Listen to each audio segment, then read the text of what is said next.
नमस्कार, मेरा नाम है मीनाक्षी रजत और आप देख रहे हैं अपना फेवरेट डिबेट शो सबका हिसाब होगा। आज बात मैं उज्जैन की कर रही हूं, जहां उज्जैन के तराना कस्बे में जो कुछ हुआ वो सिर्फ एक विवाद नहीं है, बल्कि सिस्टम के लिए खुली चेतावनी है। बात अगर पिछली रात गुरुवार की जाए तो गुरुवार रात को उठी चिंगारी शुक्रवार दोपहर तक हिंसा में बदल गई। हिंसा की तस्वीरें जो आप देख रहे हैं ये कहीं और की नहीं है, मध्य प्रदेश के उज्जैन की है, महाकाल की नगरी की है। ये वही जगह है जहां से सीएम भी आते हैं मध्य प्रदेश के। यहां पर एक दुकान जला दी गई, बस फूंक दी गई और फिर दोनों समुदाय आमने सामने आ गए, पत्थर चलाए गए, युवक घायल हुए। सवाल यह है कि हालात यहां तक आखिरकार पहुंचे कैसे। ये तस्वीरें जरा देख लीजिए, ये तमाम तस्वीरें आप देख लीजिए कि आखिरकार यहां पर हुआ क्या है। बवाल की तस्वीर देखिए, आगजनी की तस्वीर देखिए, रात की तस्वीर देखिए, उसके बाद दूसरे दिन की तस्वीर देखिए। पत्थरबाजी किस तरीके से की गई है, तोड़फोड़ किस तरीके से की गई है, हंगामा किस तरीके से शहर में बरसा है। और इस हंगामे को बरपाने वाले आखिरकार ये लोग कौन थे, इनकी पहचान भी हो गई है। इन्होंने क्यों ये हंगामा बरपाया उसे जान करके तो आप भी चौंक जाएंगे। आपको लगेगा कि आप इसी देश का हिस्सा है या फिर नहीं है। इस देश में अगर लोग ये कहते हैं कि गाय के साथ किसी भी तरीके से दुर्व्यवहार नहीं होना चाहिए, गाय को माता मान करके पूजना चाहिए, लव जिहाद नहीं होना चाहिए, तो तस्वीर कुछ ऐसी नजर आने लगती है। सवाल यह है कि क्या प्रशासन को अंदेशा नहीं था कि गुरुवार को जो हुआ है उसके बाद ये शुक्रवार को तनाव भड़क सकता है। 15 गिरफ्तारियां हुई हैं, लेकिन क्या इतना होना काफी है? जिनके घर तोड़े गए, जिस तरीके से बसों में आग लगाई गई, दुकानों में तोड़फोड़ की गई, उसके बाद सिर्फ 15 गिरफ्तारियां काफी है? तराना में फिलहाल शांति है, लेकिन ये सब फैलाने के बाद माहौल तनावपूर्ण भी है। सवाल यही है कि क्या कानून का डर पूरी तरीके से खत्म हो चुका है और क्या हिंसा अब भीड़ की पहली भाषा बनती जा रही है? क्योंकि ये तस्वीरें तो यही बयां करती है। आपको याद होगा नागपुर में क्या हुआ था मार्च 2025 में, और उसके बाद आपको यह भी याद होगा संभल में क्या हुआ था। अभी थोड़ा और दूर मत जाइएगा, तुर्कमान गेट पर क्या हुआ था, आसिफ अली रोड पर किस तरीके से पत्थर बरसाए गए थे। आपको ऐसा लगेगा कि कश्मीर में सब कुछ शांत हो गया है, लेकिन कश्मीर की जो अब तस्वीरें हैं वो देश के अलग अलग हिस्सों में देखने को मिलने लगी है। आज इसी मुद्दे पर मैं बहस करूंगी, हमारे साथ खास पैनल भी जुड़ेगा, उनसे रूबरू भी करवाऊंगी। लेकिन सबसे पहले ये रिपोर्ट देखिए और समझिए कि किस तरीके से चश्मदीदों ने इन लोगों की वजह से क्या कुछ झेला है और किस तरीके से महाकाल की नगरी को इन्होंने शर्मसार किया है।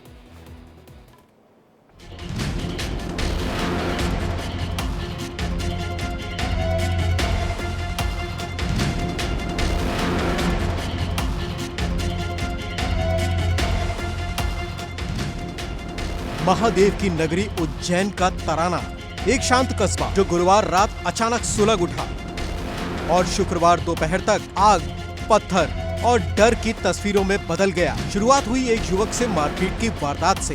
देखते ही देखते मामला दो समुदायों के बीच तनाव में बदल गया। गुरुवार रात जो चिंगारी लगी थी वही शुक्रवार को जुमे की नमाज के बाद हिंसा की आग बन गई।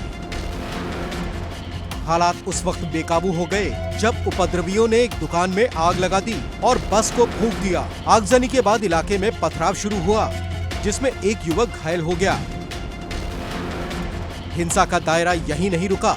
उपद्रवियों ने कई बसों में तोड़फोड़ की, गाड़ियां तोड़ी, हिंदुओं के मकानों पर पत्थरबाजी की, सड़कें रण क्षेत्र में बदल गईं और दहशत का माहौल फैल गया।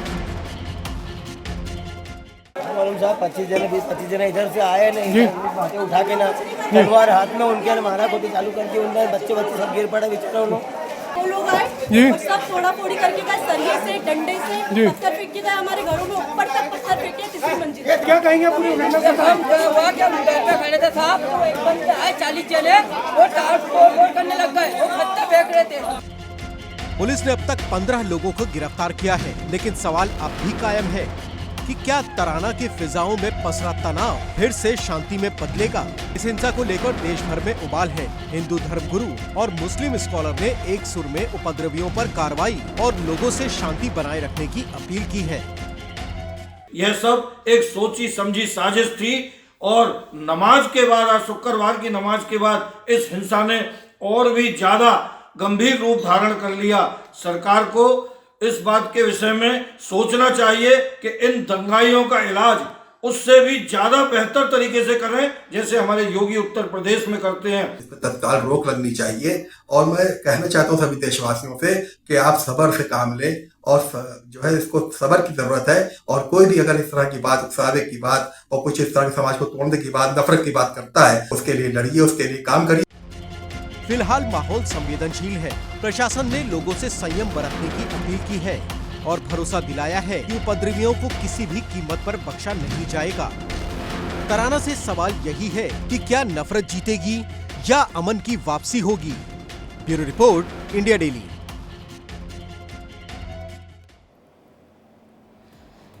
आज पूरे देश की निगाहें मध्य प्रदेश पर टिकी हुई थी, लेकिन मध्य प्रदेश के उज्जैन पर नहीं, बल्कि ये निगाहें मध्य प्रदेश के भोजशाला पर टिकी हुई थी, जहां पर एक तरफ वसंत पंचमी का त्योहार हिंदुओं के द्वारा मनाया जा रहा था, पूजा अर्चना की जा रही थी, तो वहीं 1 बजे से लेकर के 3 बजे तक का वक्त दिया गया था ताकि वहां पर नमाज भी अदा की जा सके और बाकायदा वहां पर 8000 पुलिसकर्मियों की फोर्स उतार दी गई। लोगों को लगा कि मध्य प्रदेश का भोजशाला सेंसिटिव है, वहां पर कुछ बड़ा हो सकता है, लेकिन दूसरी तरफ महाकाल के बारे में, वहां की नगरी के बारे में किसने सोचा था, जहां पर जिहादियों ने, पत्थरबाजों ने उस पूरी जगह को जला करके राख किया है। उन्होंने किस तरीके से अपनी मानसिकता है वो दिखाई है। तो आज मेरा सवाल भी यही है कि देश में पनप रही ये जिहादी मानसिकता आखिरकार कितना बड़ा खतरा है, क्योंकि ये पहली तस्वीर नहीं है जो मध्य प्रदेश से निकल करके सामने आई है। उत्तर प्रदेश से तमाम ऐसी तस्वीरें निकल करके सामने आई, संभल से, दिल्ली से ऐसी तस्वीर निकल करके सामने आई, तुर्कमान गेट से, नागपुर से ऐसी तस्वीर निकल करके सामने आई थी, महाराष्ट्र से। इसके अलावा भी वक्त वक्त पर ऐसी तस्वीरें निकल करके सामने आती रहती है और पत्थर लेने वाला एक ही व्यक्ति होता है, एक ही समाज का व्यक्ति होता है। वो नाम जब निकल करके सामने आते हैं तब ये कहा जाता है कि इसे धर्म से मत जोड़िए, लेकिन सवाल इन लोगों से भी है कि अगर धर्म से ना जोड़ा जाए तो ये जो नमाज होती है 3 बजे की, 2 बजे की, 1 बजे की, और उसके बाद शुक्रवार की नमाज के बाद ऐसा क्या हो जाता है कि हुजूम के हाथों में पत्थर थमा दिए जाते हैं, फिर क्या वहां पर पढ़ाया जाता है? इसलिए इनसे ये सवाल पूछे जाते हैं।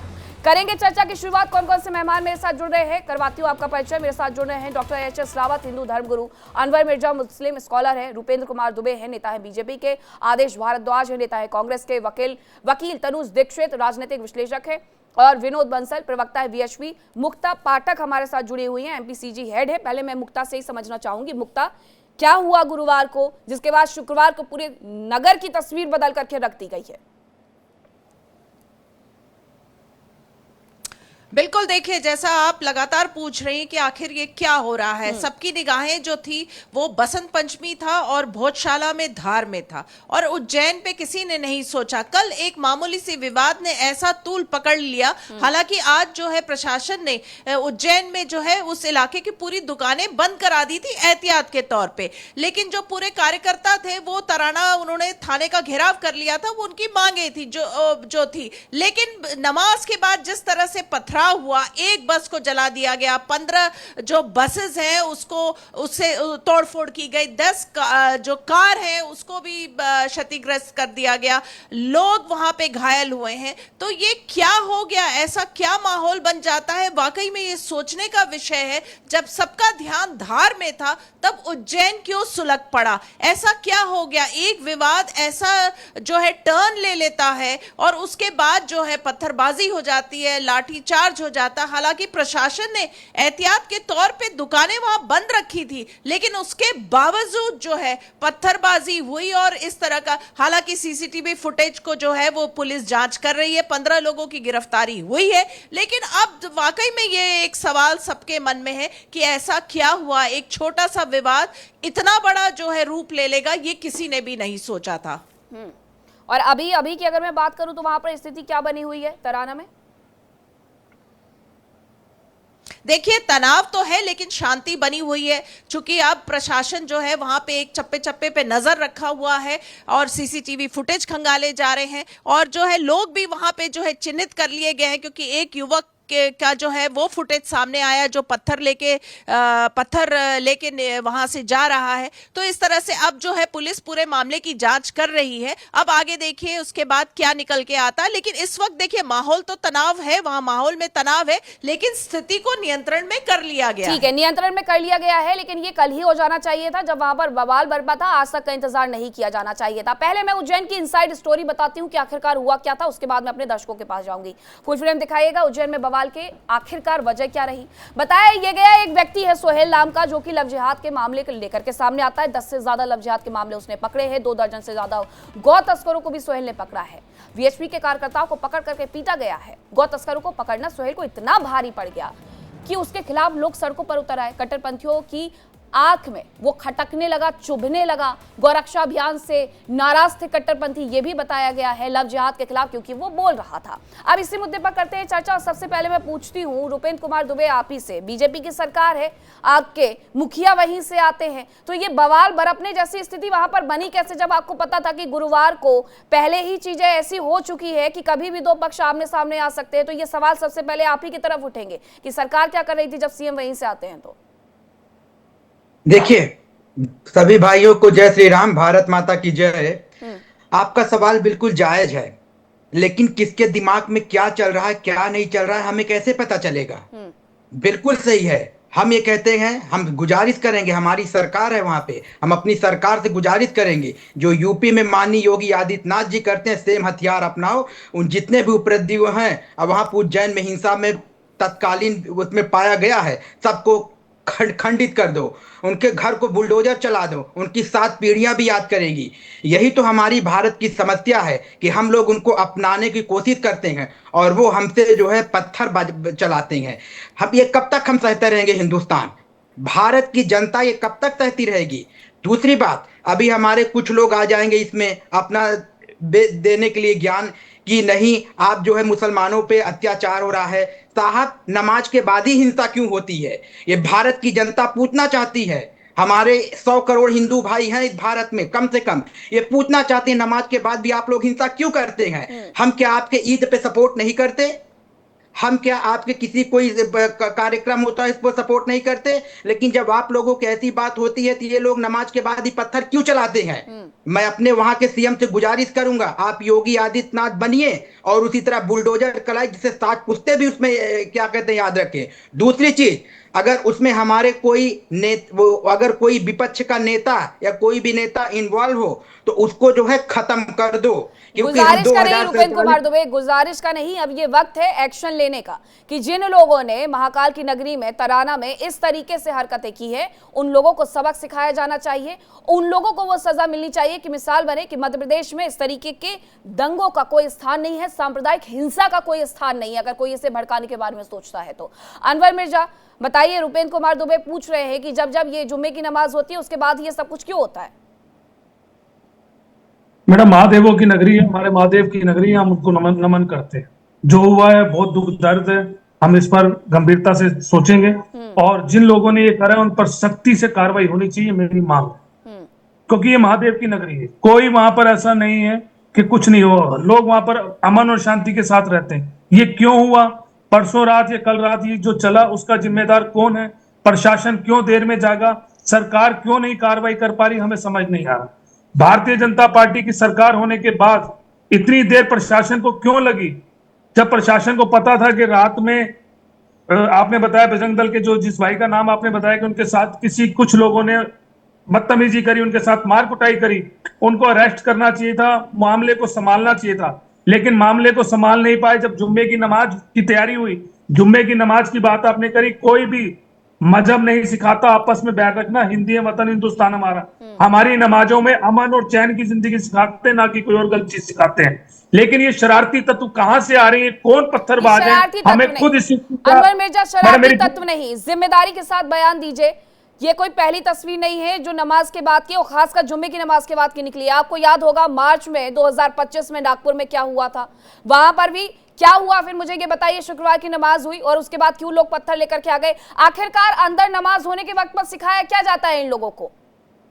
मैडम, अमन सिखाया जाता है। नहीं है अनवर मिर्जा, ये अमन अगर सिखाया जाता है तो अल्लाह की इबादत करने के बाद हाथों में पत्थर लेकर के ये लोग कैसे निकल जाते हैं सड़कों पर?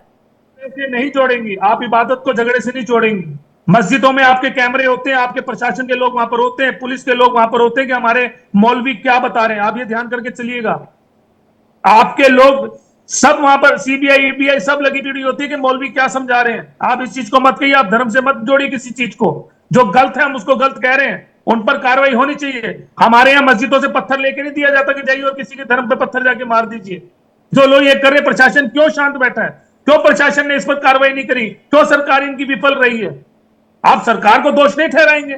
जब इन्हें पता था जुम्मे की नमाज है तो वहां रूपेंद्र पर कुमार अमन और दुबे कौन शांति है? की पहले रूपेंद्र कुमार दुबे कौन है? अनवर वहां के मिर्जा, मौलवियों से बात सबसे पहले करनी मैंने थी। उनसे सवाल पूछा ना कि आपकी सरकार वहां पर क्या कर रही थी। आप मुझे मत सिखाइएगा किससे क्या सवाल करना है। और अनवर मिर्जा, ये धर्म से इसलिए जोड़ा जाता है क्योंकि नागपुर की तस्वीर यही थी, संभल की तस्वीर यही थी, दिल्ली की तस्वीर यही थी, इसके अलावा अब मध्य प्रदेश की तस्वीर भी यही है। फिर भी आप कह रहे हैं कि धर्म से ना जोड़े, इबादत करने के साथ साथ शांति बरतना सिखाया जाता है। कैसी शांति है ये? कैसा भाईचारा है ये? मस्जिद को कह रही कि मस्जिद से हम क्या सिखा रहे हैं? अरे मस्जिद के अंदर से इबादत सिखाई जाती है क्या? मस्जिद में से जहर घोला जाता है? इबादत करने जाते हैं लोग, इबादत सिखाई जाती है। हमारे मौलवी, हमारे बड़े ये नहीं कहते कि जाइए किसी दुश्मन पर पत्थर चला दीजिए। अरे 600 साल मुगल यहाँ पर राज कर गए, 200 साल अंग्रेजों ने राज करा, 65 साल कांग्रेस ने राज करा, जब हिंदू खतरे में नहीं था, सब मोहब्बत के साथ रह रहे थे। 2014 के बाद से हिंदू खतरे में हो गया। हिंदू हमारा भाई है, हमारे साथ रहता है, एक थाली के हम सब साथ रहने वाले लोग हैं, हमें आप बांट नहीं सकते। जवाब जवाब बोलिए बोलिए। हाँ जवाब दीजिए साहब। ये बताइए, हमारे धर्म में भी जो है महाभारत होता है, रामायण होता है, बड़ी बड़ी यात्राएं निकाली जाती है। आप एक दंगा बताइए, आपके जुमे के नमाज के बाद भी ऐसा दंगा क्यों होता है? ये भारत की जनता जानना चाहती है। आप एक दंगा बताइए जिसमें हम एक दंगा बताइए जब क्या कहते हैं हमारा कोई कार्यक्रम हो, कोई पूजा पाठ का ऐसा कार्यक्रम, हम लोगों ने क्या कहते हैं उस पर आतंकवाद या ऐसा कोई पत्थरबाजी किए हो या फिर पेट्रोल बम फेंका हो। ताजियों पे पत्थर किसने चलाए? मैंने चलाए। अरे वो पत्थर चलाने वाले जो लोग हैं उन पर कार्रवाई होनी चाहिए। हम खुद कह रहे हैं इस चीज को। मंगलपुरी में दिल्ली में क्या हुआ था? नांगलोई में दिल्ली में क्या हुआ था? अरे वो कौन से झंडे वाला में मंदिर तोड़ दिया जाता है, उस पर आप वो बजरंग दल था। अरे दिल्ली के साहब हमें शर्म नहीं आनी चाहिए साहब। वो बजरंग दल था या विश्व हिंदू परिषद था या बीजेपी थी साहब? उसमें शर्म नहीं आनी चाहिए। शर्म आपको आना चाहिए अनवर साहब, शर्म आपको आना चाहिए अनवर साहब। आप सुनिए, नमाज के बाद ही ऐसा क्यों होता अनवर साहब? आपको समझ में आना चाहिए। आप हमें शर्म की बात मत सिखाइए अनवर साहब। हम धर्म नहीं बांट रहे हैं। हम अनवर साहब आपसे सिर्फ इतना क्वेश्चन कर रहे हैं, नमाज के बाद ही पत्थरबाजी क्यों होती है? ये भारत की जनता जानना चाहती है। जो 100 करोड़ हिंदू जानना चाहती है अनवर साहब कि नमाज के बाद ही पत्थरबाजी क्यों होती है। हमने तो आपको गले लगाया है। मंदिर तोड़ा गया बिल्डोजर से, एमसीडी ने बिल्डोजर तोड़कर वहां पर कार्रवाई करी, पार्किंग बना दी। कि आप झंडे वाले मंदिर के लिए सड़कों पर गए? हम लोग सड़कों पर गए, हम लोगों ने उपद्रव नहीं किया, हमने पत्थर नहीं चलाए। अनवर मुझे बताइए कि क्यों हिंदू सड़कों पर उतरे? अगर जो कार्रवाई एमसीडी की तरफ से की जा रही है तो उसका विरोध किया जाएगा, लेकिन एक तय समय सीमा के अंदर किया जाएगा, एक तय मर्यादा के अंदर किया जाएगा। ये नहीं कि तुर्कमान गेट के बगल वाला ढांचा तोड़ा जा रहा है और तुर्कमान मस्जिद को तोड़ा जा रहा है कहकर के वहां पर पत्थर लेकर के लोग पहुंच जाए। क्यों उतरे सड़कों पर? आप गलत बता रहे हैं डॉक्टर एच.एस. रावत। अब मैं इसे धर्म से ना जोड़ूं, लेकिन मैं अगर पुरानी घटनाएं जितनी उठा करके अभी मैंने जिक्र किया है तो उसमें मैंने क्या गलत कहा? मुझे बताइए कि अगर जुम्मे की नमाज नागपुर में होती है तो उसके बाद सड़कें जो है जलते हुए नजर आती है, गाड़ियां जलते हुए नजर आती है, पत्थर पड़े हुए नजर आते हैं, लोगों के घर जले हुए नजर आते हैं, लोगों के घर मकान टूटे हुए नजर आते हैं। फिर यहाँ पर उज्जैन में भी यही हुआ कि नमाज अदा हुई, नमाज अदा होने के बाद गाड़ियों में आग किस तरीके से लगाई गई है। जरा ये तस्वीर देखिए बस की, लोगों की। मैं अगर अभी आपको सुनवाऊंगी बयान, उनके बयान भी सुनवाऊंगी कि किस तरीके से उनके घरों में तोड़फोड़ की गई है। मीनाक्षी जी, अनवर मिर्जा जी कह रहे हैं कि उन पर कार्रवाई होनी चाहिए, जिन्होंने भी ये काम किया है। जिन पर कार्रवाई होती है उसके बाद फिर आप देखिए, कार्रवाई तो याकूब मेमन पे भी हुई थी और वो बहुत बड़ा आतंकवादी था, दाऊद इब्राहिम का साथी था। जब उस पर कार्रवाई हुई तो उसके जनाजे में 2 लाख मुसलमान था, वहाँ टोपी पहन कर वहाँ नमाज अदा कर रहा था। और फिर चिल्लाते हैं कि ये चिल्लाते हैं सुप्रीम कोर्ट का फैसला गलत था, रात के 2 बजे सुप्रीम कोर्ट का फैसला। बुरहान वानी जैसा आतंकवादी, जघन्य पापी, क्रूर, उसको जब वहां पर गोली मार दी गई तो उसके जनाजे में भी 50,000 कश्मीरी था। जहां पत्थरबाजी की बात आती है तो 9,000 पत्थरबाज जो पैसे लेकर के सेना पे पत्थर मारते थे जम्मू कश्मीर के अंदर, वो राजनाथ सिंह उस समय होम मिनिस्टर थे, उन्होंने छोड़ दिया था। और ये कह रहे हैं कि हमारी मस्जिदों में जुम्मे के बाद अच्छी अच्छी बातें सिखाई जाती हैं। एक बार जाकर के देख लो, इनकी जुम्मे की नमाज के बाद इनको काफिरों के खिलाफ भड़काना सिखाया जाता है। इसलिए हर जुम्मे की नमाज के बाद उपद्रव होता है। आप चाहे कानपुर का उपद्रव देख लो, चाहे ब्रज परिक्रमा हो रही थी नूह के अंदर, उसके अंदर देख लिए, मदरसों के अंदर पत्थर रखे होते हैं। जहां मदरसों में शिक्षा देनी चाहिए वहां पत्थर रखने का क्या मतलब है? और फिर कहते नहीं कार्रवाई होनी चाहिए। यहाँ पर विक्टिम कार्ड खेलते हैं, और जब कार्रवाई होती है तो योगी को गालियां देते हैं, फिर मोदी को गालियां देते हैं, और फिर उनके जनाजे में भी शामिल होते हैं। मदरसों में AK-47 का क्या मतलब है, मदरसों में विस्फोटक का क्या मतलब है, और मस्जिदों के अंदर जो इतनी भयंकर AK-47 पकड़ी जाती है, अनवर, आप बम पकड़ी अनम्यूट करिए पहले अपने आप को, म्यूट पर हैं आप। इसलिए मीनाक्षी जी, इनकी यहाँ पर टीवी पर बैठ करके बातें कुछ और करते हैं, हकीकत में इनके दांत खाने के कुछ और हैं और दिखाने के कुछ और हैं। ये गजवाए हिंद उसके तहत काम करते हैं, स्लीपर सेल में काम करते हैं सारे की सारे। यहाँ पर जब फंसते नजर आते हैं तो उस समय पर बोलना शुरू कर देते हैं, कार्रवाई होनी ठीक है, चाहिए। अनवर देश मिर्जा जरा जवाब दे रहे हैं, लेकिन इनकी आवाज मुझ तक नहीं पहुंच रही है। अनवर मिर्जा, आप म्यूट पर चले गए हैं क्या? अनम्यूट करिए, उसके बाद जवाब दीजिए। मैडम, हाँ। ये जो कह रहे चोला पहन के बैठते साधु, इनके साधु प्रयागराज के अंदर बदतमीजी करी गई साधु साहब के साथ। आज साधु नाराज बैठे हैं, साधु धरने पर बैठे हुए हैं, और यहाँ पर आके चोला पहन के हिंदुत्व की बात कर रहे हैं। अरे मामला है, इसमें आपको झंडे वाले मंदिर पर आते भाई, दिल्ली में झंडे वाला मेरी बातों का जवाब दीजिए। मैंने जो आपको पूछा उनका जवाब दीजिए कि जब इनकी कार्रवाई होती है, मुसलमान आतंकवादियों पर कार्रवाई होती है, तो फिर आप चलाते क्यों हैं? आप उनके जनाजे में जाते क्यों? आपने जाके माफीनामे दिए, तो मेरे घर का मामले में दखल देने की, मैं आपसे जो पूछ रहा हूँ उसका जवाब दीजिए।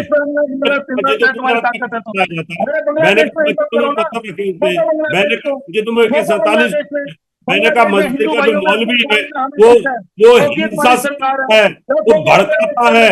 और देखा जब भी जुम्मे की नमाज जम्मू कश्मीर में वहीं से माइक के ऊपर आवाज लगाई जाती थी कि काफिरों यहाँ से जम्मू कश्मीर को छोड़ दो। हम महादेव को नमन करते हैं, उन महादेव की नगरी में जिन्होंने भी अत्याचार किया, आपको उनका अंत होगा। हम इसको मस्जिदों को आग लगाई जा रही है, इसी वजह से वहां पर गलत काम करने की कोशिश की लोग है। इस्लाम छोड़ रहे हैं। और आप क्या बोलोगे? कन्वर्टेड हिंदू हो, आप कन्वर्टेड हिंदू हो, तुम्हारी अनवर मिर्जा, इस डिबेट में ना आप मेरे साथ पहली बार बैठे हैं, मैं पिछले 2 महीने से ये डिबेट कंडक्ट कर रही हूँ। इस पूरी डिबेट में बैठ करके अगर कोई टोपी लगा करके दाढ़ी बढ़ा करके बैठा हुआ है तो मौलानाओं पर किसी ने तंज नहीं कसा है। तो पहले तो आप ये मत करिएगा डॉक्टर HS रावत को, जो आप चोला पहन करके बैठे हुए। दूसरी बात ये कि अगर आपको किसी के धर्म के नॉलेज नहीं है तो उसके अंदर ज्यादा आइए मत। आपको अगर नहीं अपनाना है, नहीं मानना है, बिल्कुल मत मानिए। आपको तो कश्मीर की तस्वीरें भी अच्छी लगती होंगी जब वहां पर पत्थर चलते थे, आप वो भी कहाँ मानेंगे कि वहां पर जुम्मे की नमाज होती थी उसके बाद पत्थर चलते थे। जरा हमने कुछ महिलाओं की बयान निकलवाए थे, जरा उनको सुनवाइए। हो सकता है उसके बाद अनवर मिर्जा समझ पाए कि हुआ क्या है वहां पर, किस तरीके से लोगों के घरों में घुस करके उन्हें न केवल धमकाया गया, उनके घरों को तोड़ा गया है। दिखाइए। ये अगर पुलिस प्रशासन और ये लोग सब कम पड़ेंगे ना तो हम लोग जाएंगे, अब इनके घर तोड़ के आएंगे, क्योंकि इन लोगों ने हमारे घर में बहुत बर्बादी मचाई है। ऊपर 3री मंजिल तक पत्थर फेंके हैं और ये लोग कोई भी नहीं आया। पुलिस भी इतनी लेट आई है इधर। हम लोग अभी यहाँ पे बैठे हुए थे, अगर हमारे सिर फूट जाते, हमारे घर में छोटे छोटे बच्चे, हम लोग क्या कर लेते।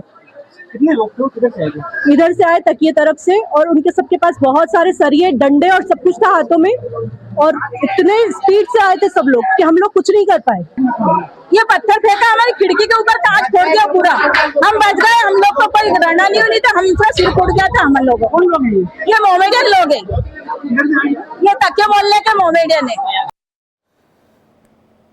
तो ये लोगों ने अपने घरों में जाकर के सरिया वरिया लेकर के अपने घरों को खुद तोड़ दिया है तनुज दीक्षित, और उसके बाद ये तस्वीर वहां पर बदली है। ना कोई वहां पर पत्थर लेकर के निकला है, ना नमाज के बाद वो पत्थर लेकर के निकले हैं। हम कुछ नहीं मानते हैं। ये जो बसें हैं इनमें अपने आप से शॉर्ट सर्किट हुआ है, 11-12 बसें अपने आप जल गई हैं। ये जो साइड में खड़े हुए रिक्शे हैं, ये अपने आप इनकी हेडलाइट तोड़ दी गई है, अपने आप हेडलाइट टूट गई है। ये जो महिलाएं अपने घर के बाहर डंडे लेकर के खड़ी हुई है ना कि मेरे घर में आकर के मेरा घर कोई ना नुकसान कर दे, तोड़ ना दे, तो ये सब कुछ अपने आप हुआ है। वहां कोई गया ही नहीं, किसी भी कट्टरपंथी ने पत्थर उठाया ही नहीं और फेंका ही नहीं। वकील तनुज दीक्षित जी, निश्चित रूप से ये आस्था का अपमान नहीं, कानून का अपमान है। जिस तरीके से उपद्रवी पत्थरबाज खास करके पत्थरबाजियां कर रहे हैं, हथियार लेके सड़कों पर निकल रहे हैं, ये पूर्ण रूप से एक कानून का अपमान, संविधान का अपमान। और कोई भी भीड़ की भावना, कोई भी जनता, कोई भी धर्म की भावना संविधान से ऊपर नहीं होती है, ना हो सकती है। ये भारत है, यहाँ पर संविधान सब सर्वोपरि है, सबसे ऊपर है।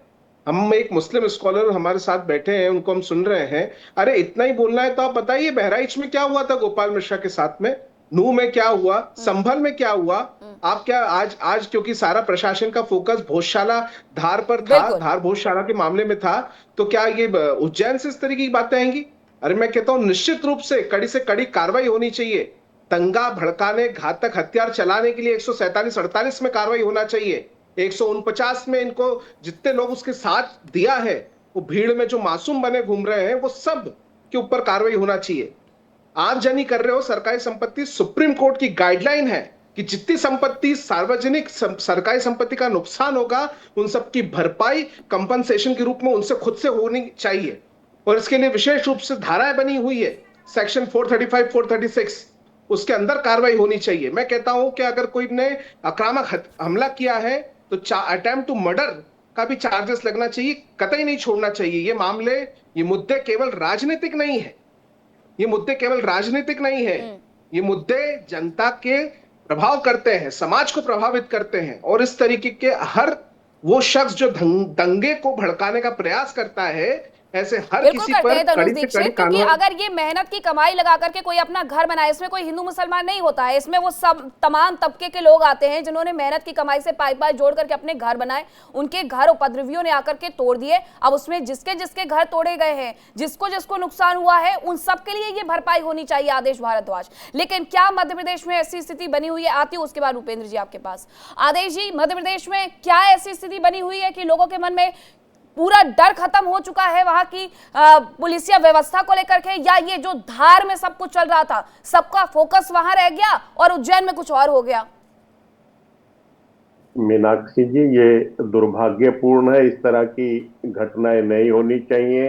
लेकिन सच्चाई ये है कि कहीं ना कहीं ये सरकार का पूरी तरह से फेलियर है, और सरकार कुछ तरह के लोगों को संरक्षण देके खुद इस तरह की वारदातें कराती है, कई जगहों पे देखा गया है। अच्छा। तो ये बहुत दुर्भाग्यपूर्ण है। सरकार को बिल्कुल लैंड ऑर्डर मेंटेन रहना चाहिए, व्यवस्था बना के रखनी चाहिए, लेकिन कहीं कुछ ऐसे शरारती तत्व होते हैं दोनों तरफ से जो इस तरह की घटनाओं को अंजाम देना चाहते हैं।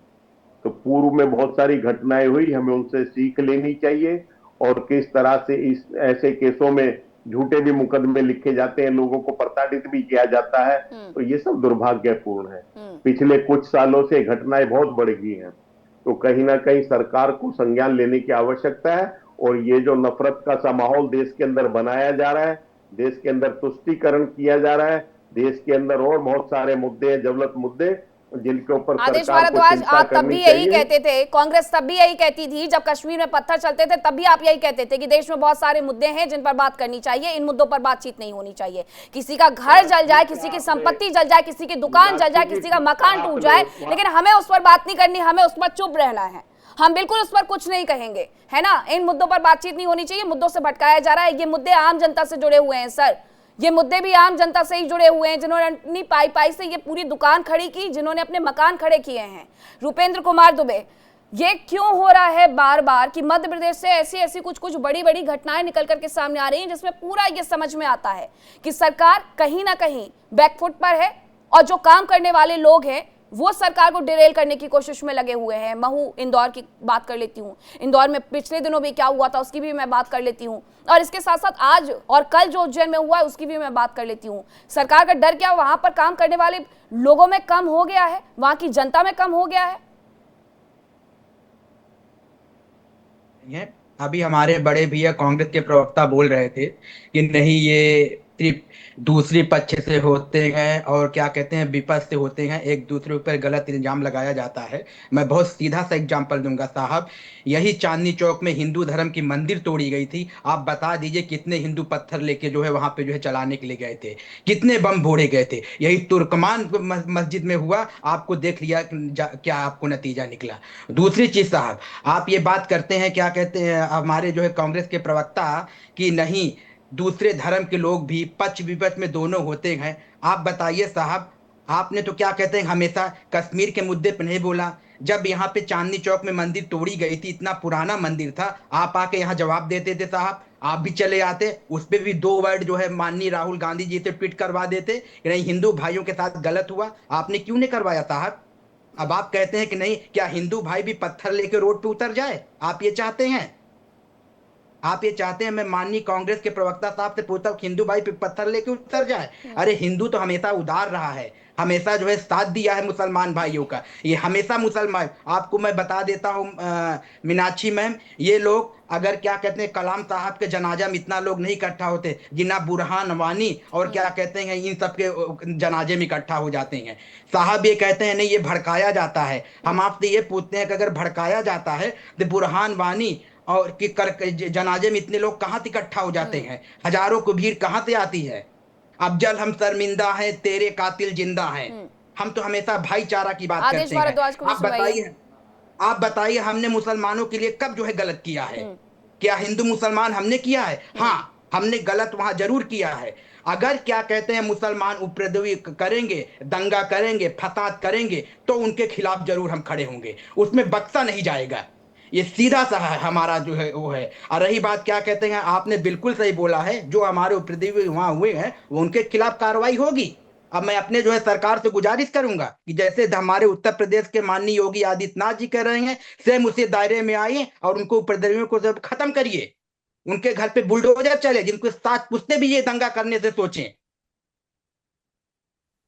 भाई साहब, आप कांग्रेस के प्रवक्ता से मैं पूछना चाहता हूं कि अगर हमारी जो आपको पता होगा यही चांदनी चौक में मंदिर तोड़ी गई थी, हम लोग गए थे, माननीय राहुल गांधी जी माननीय ट्वीट कर देते,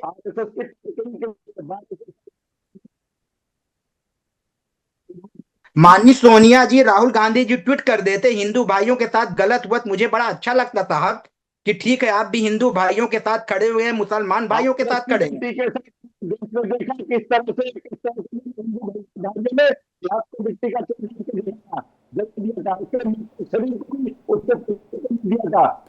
मिट्टी का नहीं, आदेश जी की आवाज सही नहीं आ रही है, आदेश जी की आवाज को सही करवाइए। आदेश जी आपकी आवाज सही नहीं आ रही है, उसके बाद मैं आपका रुख करती हूँ। अनवर मिर्जा, अब आप बताइएगा कि इतने एग्जाम्पल, चलिए विनोद बंसल जी भी मेरे साथ जुड़ गए हैं, वीएचपी से ही जुड़ा हुआ मुद्दा था तो मैं जरा उन्हीं से पूछ लेती हूँ। विनोद बंसल जी, क्योंकि मैंने शुरुआत में सबसे पहले यही पूछा, बीजेपी से भी यही पूछा कि इस तरीके की पहली बात तो सांप्रदायिक हिंसा होती क्यों है? जब वहां पर उनकी सरकार है, एक लंबे वक्त से सरकार है, उनसे सवाल पूछे जाएंगे, पूछना लाजमी भी है। फिर मैंने ये सवाल अनवर मिर्जा से भी पूछा कि जब जब बात होती है कि एक नमाज अदा की जाती है, जुम्मे की नमाज, और उसके बाद लोग पत्थर लेकर के निकल आते हैं, तो उन्हें इस बात से एतराज है कि इसे धर्म से क्यों जोड़ा जा रहा है। तो गौ तस्करों को पकड़ना सोहेल ठाकुर अगर ये कर रहा था, लव जिहादियों को पकड़ना अगर सोहेल ठाकुर ये कर रहा था, तो उसका कसूर क्या था? मीनाक्षी, दो बातें बड़ी महत्व की हैं जो आपके शुद्ध दर्शक अच्छी तरह जानते भी हैं। मुझे लग रहा है कि जिस तरह से जब त्योहार चाहे किसी का भी हो, चाहे मुसलमानों का, हिंदुओं का हो, पत्थरबाजों को पत्थरबाजी करनी है। और जुम्मा आ गया तो फिर जिहाद को चुम्मा तो देने की इनकी आदत पुरानी है। आप देखिए कि जैसे ही मस्जिद से निकलते हैं पत्थरबाज बन जाते हैं। क्यों भाई? ये पत्थरबाजी आखिरकार कहाँ से सीखते हैं? कौन सिखाता है? कौन ट्रेनिंग देता है? और मेरे बजरंग दल के एक वरिष्ठ कार्यकर्ता को जिस तरह से उन्होंने लाठियों से उसका सिर फोड़ दिया और लहूलियान अभी हॉस्पिटलाइज है, वो उसके बारे में कोई चिंता करेगा कि नहीं करेगा? आखिरकार त्योहार हमारा हो या इनका हो, इन्होंने डंडे, लाठी, खंजर चलाने हैं। अभी जिस प्रकार से आज भी सरस्वती पूजा थी, सरस्वती पूजा पर एक तरफ तो वहाँ पर भोजशाला में ये जो टकराव पहले से लग रहा था, लेकिन अब उसका प्रतिकार इन्होंने एक तरह से यहाँ कर दिया। ये जो जिहादी जानवर है ना, इनके साथ सख्ती के साथ निपटना पड़ेगा। उनको समझ लेना चाहिए कि अब जो है ना, तुम्हारा ये अंत समय निश्चित है। वो अब ज्यादा देर समाज से स्वीकार नहीं करेंगे इन सब चीजों को। नहीं, वो तो सीधे ये बोलेंगे कि आप टीवी डिबेट में बैठ करके धमकी दे रहे हैं। नहीं दे रहे हैं तो दे रहे हैं। हाँ। मैं धमकी नहीं दे रहा, मैं चेतावनी दे रहा हूँ कि इस तरह की बातें करने से इनको बाज आना चाहिए कि आखिरकार जुम्मा, ये इनको आत्मचिंतन का विषय है कि जब जुम्मा आते के साथ ही ये जिहादी क्यों हो जाते हैं। नहीं, अनवर मिर्जा ये नहीं मानते हैं। विनोद बंसल जी, मैं आपको रूबरू भी करवाती हूँ अनवर मिर्जा के साथ। नहीं, रूबरू नहीं करना मुझे, रूबरू नहीं करना। देखिए मुझे थोड़ा जाना है, आज सरस्वती पूजा के कई कार्यक्रम हैं, तो मैं आपको सभी सुधोजी दर्शकों को शुभकामनाएं देता हूँ और भगवान से प्रार्थना करता हूँ कि इनको भी सद्बुद्धि दे माता, ज्ञान की माता सरस्वती, और ये सही राह पर आए और हिंसा और इसको खंजर और पत्थर की राजनीति को छोड़ करके, ये जो राजनीतिक इस्लाम को छोड़ करके, बसंत पंचमी के दिन क्योंकि कलम निकाली जाती है, किताबें निकाली जाती है, वाद्य यंत्र निकाले जाते हैं। कुछ लोगों के वाद्य यंत्र ही यही है कि खंजर निकालेंगे, डंडे निकालेंगे, सरिया निकालेंगे, पत्थर निकालेंगे, उनकी पूजा करेंगे। देखिए लगातार हमारे त्योहारों पर जिस तरह से इन्होंने हमले किए हैं, अभी पीछे हमने एक सूची भी जारी की थी बाकायदा कि पिछले 1 सालों में कितने कौन कौन से त्योहार इनके हिंसक गतिविधियों के शिकार बने थे। तो ये कोई त्योहार हमारा खाली नहीं जा पा रहा है जबकि ये हिंसा न करें, लेकिन अब इस मानसिकता को इनको त्यागना पड़ेगा, इनको उलेमाओं को भी आगे आना पड़ेगा। ये इस तरह की चीजें अब समाज ज्यादा स्वीकार नहीं करेगा, और शासन प्रशासन से भी और सरकार और मेरे हिंदू समाज से भी मैं निवेदन करूंगा कि अपनी तैयारी के साथ अपने उत्सव को मनाएं और ऐसे जिहादियों पर अंकुश लगाने के लिए सारी व्यवस्थाएं करके रखें, और साथ ही साथ शासन प्रशासन भी इस मामले में चौकन्ना रहे, जिस तरह के आगे कोई इस तरह की अनहोनी घटना न हो। और ये सरकारी संपत्तियों को और व्यक्तिगत प्राइवेट संपत्तियों को जिस तरह से निशाना बनाते हैं, ये कोई ईरान नहीं है, ये कोई अफगानिस्तान सीरिया नहीं है कि आप इस्लाम के नाम पर किसी को जला दोगे, किसी को मार दोगे, किसी को नेस्तनाबूद कर दोगे। ये अब यहाँ भारत के अंदर नहीं रहने वाला। ये सारी संपत्ति की वसूली होगी इनसे, और इन सारे जिहादियों को इनके बुलडोजर भी चलेंगे, देखना। नहीं ठीक है, लेकिन बुलडोजर अगर आप चलाएंगे तो आप उनकी संपत्ति को कुर्क कर रहे हैं, उनकी संपत्ति को नुकसान पहुंचा रहे हैं। लेकिन ये जो लोग ये सरकारी संपत्ति को नुकसान पहुंचाए, प्राइवेट संपत्ति को नुकसान पहुंचाए, ये सब स्वीकार कर लिया जाएगा। लेकिन अगर किसी के घर पर बुलडोजर लेकर के पहुंचिएगा तो आगे 4 नेता पहुंच जाएंगे बैठने के लिए। मीनाक्षी जी वो ठीक है, ये इनका डीएनए है, लेकिन ये ज्यादा नहीं चलने वाला। इसीलिए जितने भी नेता इस काम को करते थे ना, देश से वो सारे नेता विदा होते जा रहे हैं। सारी देश की जो लोकल पॉलिटिक्स है ना, वो गर्त में जा रही है। अब कोई ये इनकी राजनीति इसीलिए खत्म हो रही है, कोई मुस्लिम तुष्टीकरण और देश विरोधी गतिविधियों को प्रोत्साहन देना इनका एक एजेंडा सा बन गया है, और उसी माध्यम से ये अपनी राजनीति चमकाना चाहते हैं। अब राजनीति उस तरह की नहीं चलेगी। ये तुष्टीकरण राजनीति से इनको बाहर आना पड़ेगा, चाहे किसी भी दल का राजनेता हो। ये तुष्टीकरण की राजनीति आप कहते हैं, लेकिन अभी कांग्रेस के नेता ये कह रहे थे, आदेश जी का ये कहना था कि ये बीजेपी की तरफ से तुष्टीकरण की राजनीति की जा रही है, करवाई जा रही है, कि 2 समुदाय आपस में बार बार भिड़ रहे हैं। मैंने उनसे पूछा भी कि जब जम्मू कश्मीर में पत्थरबाजी होती थी तभी आप यही कहते थे कि वो भी तुष्टीकरण की राजनीति तो चल रही थी। देखिए हिंसा, आतंकवाद और अलगाववाद कौन चला रहा है, ये हम सीधा जो है ना कि आप ईरान के अंदर भी देख सकते हैं। वहां तो कोई हिंदू नहीं है ना, वहां कोई बीजेपी आरएसएस नहीं है ना, वहां तो एक दूसरे दुश्मन बने हजारों लोग मारे जा चुके हैं। क्यों भाई? सिर्फ इस्लाम के नाम पर। और वहां तो मस्जिदों को टारगेट किया जा रहा है। क्यों? इसके पीछे समझना पड़ेगा, क्योंकि मस्जिदें वहां पर पॉलिटिकल इस्लाम के केंद्र बन गई थी। वहां के ईरान के लोग ही जो इस बात को लेकर परेशान है।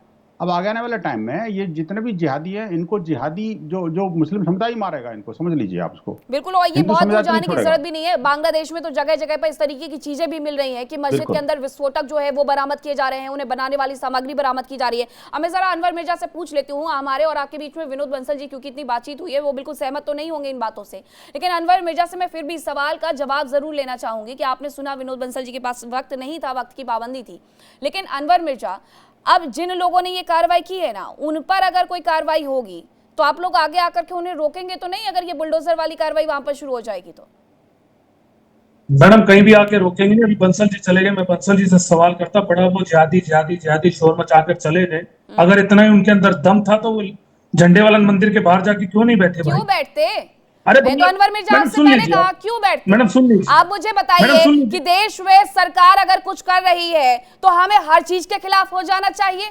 सिर्फ वो मंदिर है इसलिए हमें जाकर के भड़क जाना चाहिए? अरे मंदिर जाने से थोड़ी हमें रोक रहे हैं, हमें कह रहे हैं कि जो वहां पर अवैध अतिक्रमण है वो आप हटा लीजिए। क्यों चले जाए? क्या आपके डीएनए में होगा? हिंदुओं के डीएनए में नहीं है, मंदिर नहीं तोड़ा जा रहा था। आपने बंसल जी को पूरा मौका दिया बोलने का, हमें भी पूरा मौका दिया। आप ही बोलेंगे सर, अभी गई नहीं हूं अनवर मिर्जा में, किसी के पास बोलेंगे आप ही, लेकिन गलत बात नहीं कि मंदिर के बाहर अगर इस तरीके से काम किया जाता है तो वहां पर जाकर के हिंदू क्यों धरना नहीं देते? भड़काऊ बयान नहीं यहाँ पर। अनवर मिर्जा अपनी बात पर आइए। आप दबाएंगे नहीं हमारे को, आप दबाएंगे नहीं हमारे को। मैं कह रहा हूं कि बंसल जी हो या कोई भी यहाँ पर बैठा हो, जिन्होंने गलत कार्रवाई करी है उनके साथ कार्रवाई होनी चाहिए। मैं कहना चाहता हूँ सरकार की बनती है, मानसिकता में सरकार का अधिकार बनता है कि जिन्होंने ये करा उन पर कार्रवाई होनी चाहिए। हम कोई सामने नहीं आ रहे। अरे जाइए आप कार्रवाई करिए, क्यों नहीं कार्रवाई करते? जब सब कुछ हो जाता है, जब इस देश में सब कुछ लुट जाता है, उसके बाद सरकार जागती है, उसके बाद प्रशासन जागता है। जब प्रशासन को पता था कि कुछ ना कुछ हो सकता है तो क्यों नहीं वहां की मस्जिद के उलेमाओं को बुलाकर बातचीत कर कहा गया भाई आप शांति में नमाज पढ़ लीजिए?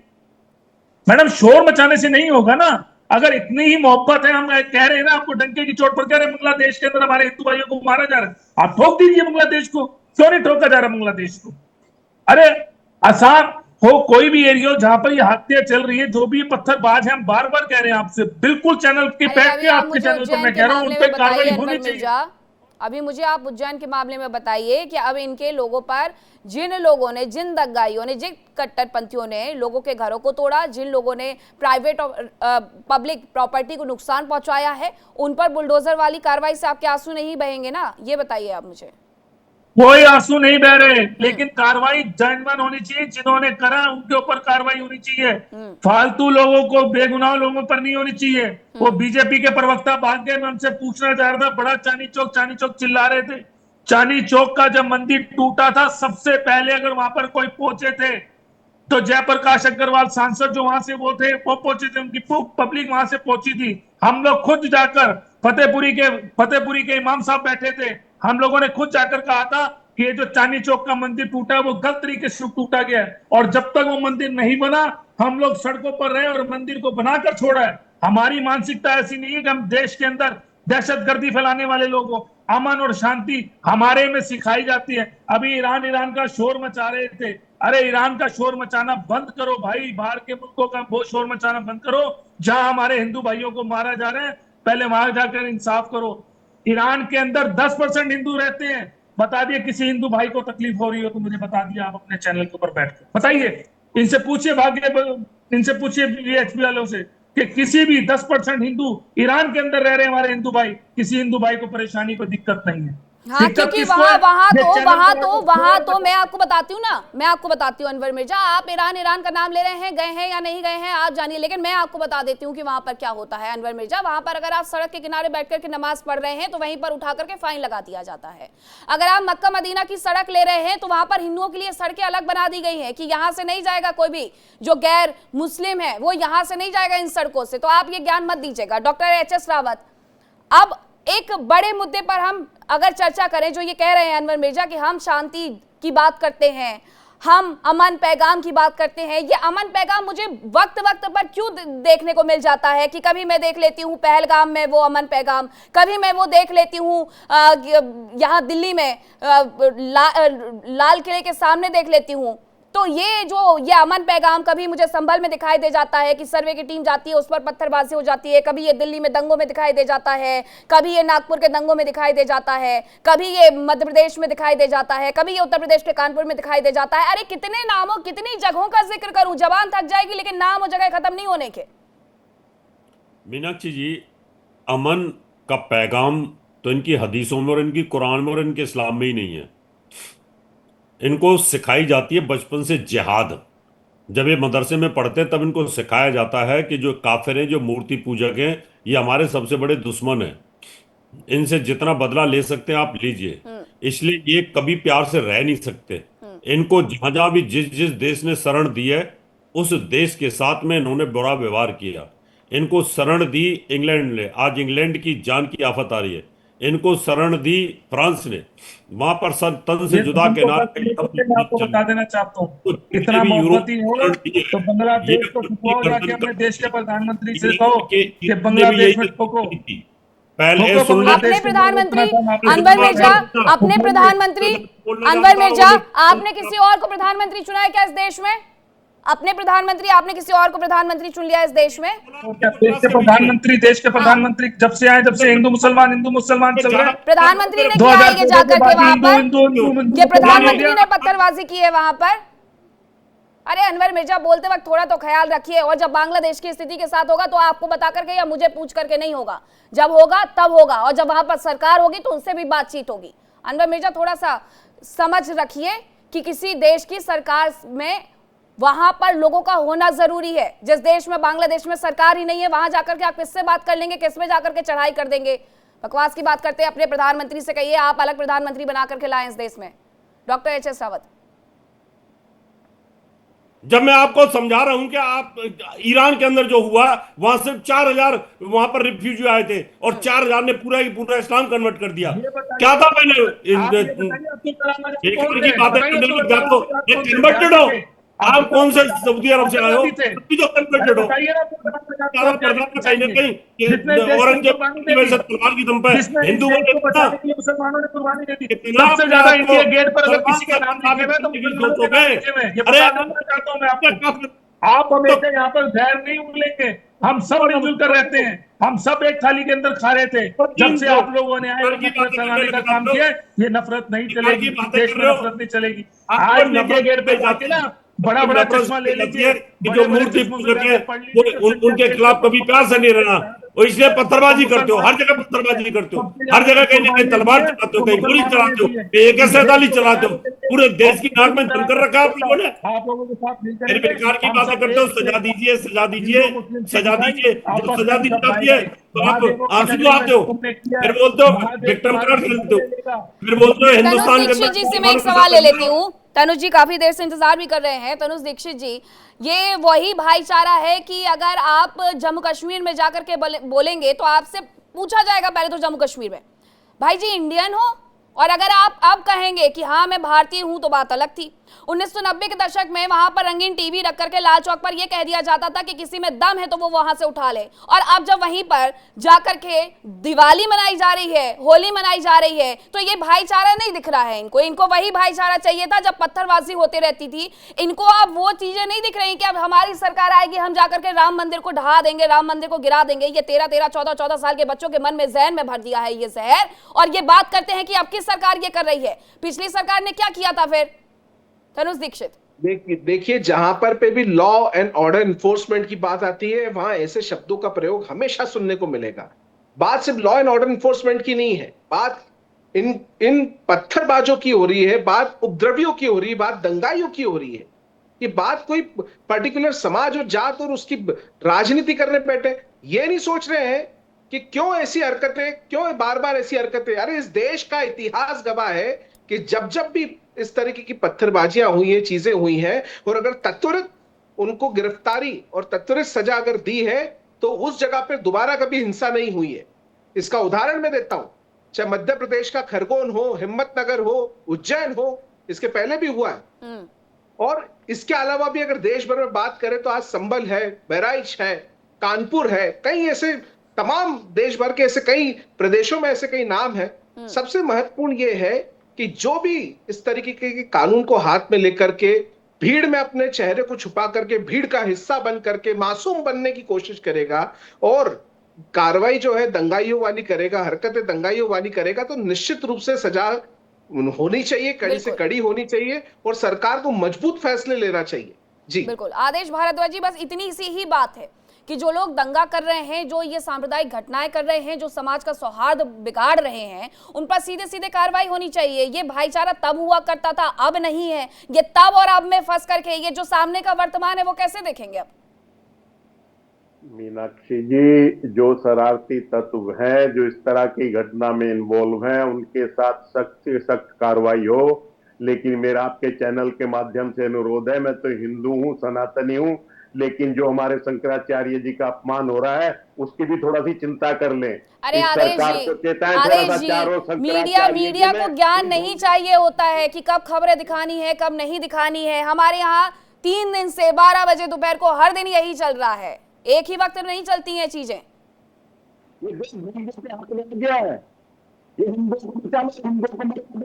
अरे आपको इंदौर के लिए बुरा लगा, आपको उज्जैन के लिए बुरा लगा आदेश भारद्वाज जी, या नहीं लगा बुरा?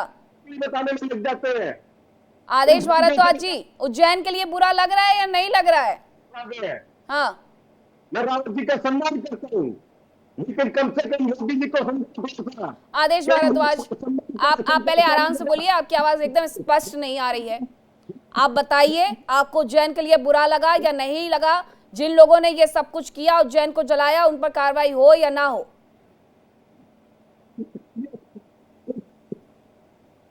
ऑडियो में दिक्कत आ रही है। अनवर मिर्जा, क्योंकि अब जाने का वक्त हो गया है, जाते जाते अब आप क्या कहेंगे? इन लोगों पर तो जरूर कार्रवाई होगी, और ऐसी कार्रवाई होगी कि मध्य प्रदेश में ऐसी घटनाएं दोबारा ना हो। उत्तर प्रदेश में भी इसी तरीके से कार्रवाई होती है। बिल्कुल, आपके चैनल पर मैं कहना चाहता हूँ, पहले वहां के लोगों को कहना चाहता हूँ शांति अमन बनाए रखें, और प्रशासन से हाथ जोड़कर रिक्वेस्ट करना चाहता हूँ मैं, प्रशासन से, सरकार से नहीं, प्रशासन से, प्रशासन अपने काम पूरा करे, प्रशासन अपने काम को कामयाबी के साथ करे। जिन लोगों ने ये वहां पर किया है, महादेव की नगरी के अंदर किया है, ये गलत है। मैं इसकी कड़ी से कड़ी निंदा करता हूं। सरकार के दबाव में ना काम करके प्रशासन अपने दम पर काम करे। जिन्होंने इस काम को अंजाम दिया है उनको सलाखों के पीछे होना चाहिए। ये मैं आपके चैनल से कह के जा रहा हूं और कहता रहूंगा। जो भाईचारे को काटने की कोशिश करेगा, महादेव उनको नरक में छोड़ेंगे। ये आपको बता देना चाहता हूँ। महादेव की नगरी में जो दाग लगाने की अनवर कोशिश मिर्जा, जिसने भी की है, आपके इस उसका अंत भाषण और खामियाजा पर बहुत जल्दी आपके तालियां सामने बजाने आएगा। वाली ऑडियंस नहीं है मेरे पास। आप ये बताइए कि जब ये इस तरीके से नमाज अदा होने के बाद पत्थरबाज वहां से निकलते हैं तो मौलानाओं को भी जरा कह करके जाइए कि उन्हें इस तरीके की तालीम ना दें और इस तरीके की चीजें ना हो कि बार बार मस्जिदों पर सवाल उठे, वहां पर होने वाली नमाज पर सवाल उठे। ये कितनी बुरी बात है। तो आप फिर गलत शब्द यूज कर रही हैं। नमाज के टाइम मस्जिद में कोई भी ऐसा शख्स, क्यों निकल करके आए उसके बाद भी आप मुझे बताइए ना। मौलवी कोई भी मस्जिद के अंदर से ऐसा बयान नहीं देता। आपका प्रशासन लगा होता है। मैं बार बार आपको कह रहा हूँ, आपकी नॉलेज नहीं है तो आप पता कर लीजिए। सीबीआई के लोग होते हैं, प्रशासन के लोग अभी बस मैं मौजूद कॉलेज रहते से हैं। निकल करके आई हर हूँ, मुझे चीज कुछ को नहीं पता है, सारा ज्ञान आप ही के पास है। मैं बस अभी कॉलेज से पास आउट होकर के ही आई हूँ। सर, मैं इतने सालों से कवर कर रही हूँ ना, जितने सालों से आप डिबेट में नहीं बैठे होंगे। तो मुझे जरा ये बताइए, अगर ये सब कुछ नहीं होता है तो फिर बार बार मस्जिद से निकलने के बाद और नमाज अदा होने के बाद ही पत्थर क्यों आते हैं हाथों में? मैडम, इसकी जांच तो प्रशासन करेगा ना, सरकार करेगी। आप करिए कार्रवाई। मैं आपको बार बार यही तो कह रहा हूँ कि कौन लोग हैं वो, इस देश का माहौल क्यों खराब करना चाहते हैं, क्यों इस देश के अंदर भाईचारे को खत्म करने की कोशिश कर रहे हैं। मैं आपसे हाथ जोड़कर रिक्वेस्ट कर रहा हूँ, आप प्रशासन को कहिए। हमारे को सबसे ज्यादा प्रशासन में विश्वास है, प्रशासन पर हम पूरा विश्वास करते हैं। मेरा सवाल और इसी हमें जो उम्मीद था, है मैं कि इसी प्रशासन डिबेट में पूछ चुकी हूँ। मैं किसी से यहाँ डरती नहीं हूँ। जो बैठे हुए थे, जो जवाब दे थे, सबसे पहले सवाल इसलिए डॉक्टर एच.एस. रावत मैंने उनसे पूछा था कि सरकार आपकी है तो ये सब कुछ हुआ कैसे। एक सेकंड मैं आपके चैनल से कह देना चाहता हूं वहां के मौलानाओं से भी कि आप अपनी मस्जिदों से अमन और शांति की अपील बनाए रखें। कोई पत्थरबाज ऐसा नहीं होना चाहिए। आप नमाज के अंदर नमाज की अदा को सिखाइए। अल्लाह सिखाता है, अव्वल अल्लाह नूर पाया कुदरत के सब बंदे, एक नूर ते सब जग बुझे उसको भले मन मंदे। कोई ऐसी चीज ना किए। आप अपना धर्म, अपनी आस्था को खराब मत होने दीजिए। ये मेरी अपील और शांति आपसे। ठीक है, बहुत धन्यवाद आप सभी का मेरे साथ इस चर्चा का हिस्सा बनने के लिए, मेरे साथ जुड़ने के लिए। फिलहाल वक्त एक बहुत छोटे से ब्रेक का है, लेकिन आप कहीं मत जाएगा क्योंकि इंडिया डेली अब आपके स्मार्ट टीवी पर भी मौजूद है। इंडिया डेली 24/7 अब इन सभी प्लेटफॉर्म पर लाइव देखें।